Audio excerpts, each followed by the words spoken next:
find it interesting that they paired you guys together because in the return episode, Britta and Jeff have another emotional chicken moment. And I'm wondering, going forward for the rest of the episodes we have yet to see, what that relationship looks like. Is it a lot of Britta and Jeff? Oh, we have a baby. Tension? Yeah. We have a food baby. Babies, yeah. I have a hysterical pregnancy, and then it turns out it was just a food baby. Yeah. I would say that Jeff and Britta have morphed into, what would you say our relationship is like?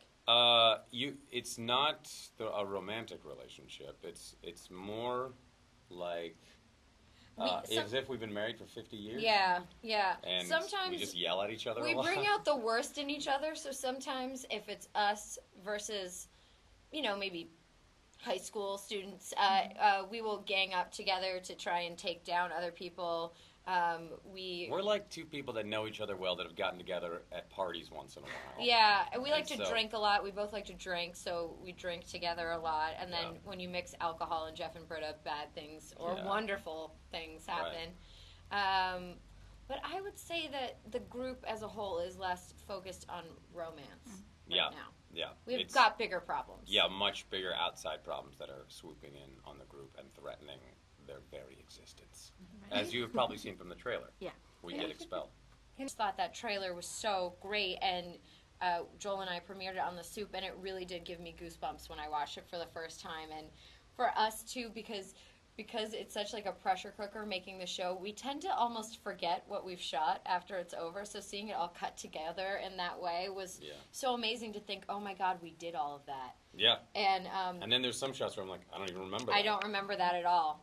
But, I think that hopefully those rabid fans on the internet, they're forcing their 10 friends to watch the show who've never seen it before. Like, a girl came up to me at Pinkberry over the weekend and told me that she, forced her friends to watch, the first 6 episodes of the show. And so hopefully, they keep telling their friends who tell their friends who tell their friends. And maybe we've gained some new fans while we've been off the air. A man with tattoos on his face came up to me and really? said he loved the show. And then my mother-in-law said to me, I feel like watching the show is a duty. And I said, that is true. That is true. And I was For a family, she would much duty. rather watch a procedural crime drama, but she will watch our show. I mean, my grandfather sometimes watches Parks and Recreation and thinks it's, the second act of our show, and I may be polar. So, at least it's not the TV, we have seriously gotten, that was why Jim and I put that in that promo, was because people have walked up and said, what's it like to work with Adam Scott? Oh, wow. And I'll be like, I don't know. But I hear he's really great. Is there a line that you guys are worried about, teasing storylines before you cross the line and say too much and ruin it for fans watching? Well, yeah, but I mean, it's hard too when you have a show that's been off the air to generate buzz without teasing things. Yeah. So, and we always are scared to tease anything. Yeah. And then it turns out we're not teasing it enough. Yeah. Well, I was going to say, because Joel, you completely gave away the Law and Order thing recently. No, I didn't. They approved that I could say. Oh, okay. Bam. Well, that's really. That's really it. where I'm. The one thing I did reveal is that someone dies. Oh yeah. And that was before anybody said you can't say that. And it's working.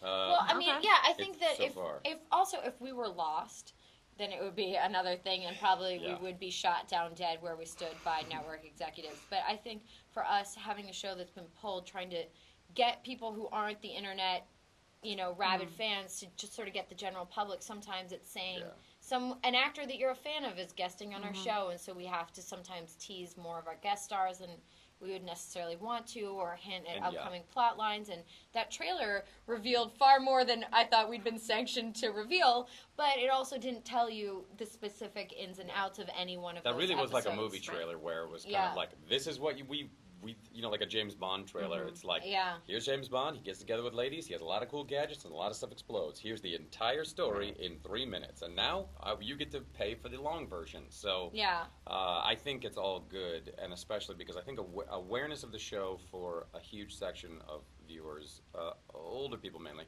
have no idea what the show is. And one person said to me, she said, it's called Commodities. Oh, geez. And I was like, yes, it's about commodities exchange. All right. It's really exciting. I just say it's Franklin and Bash.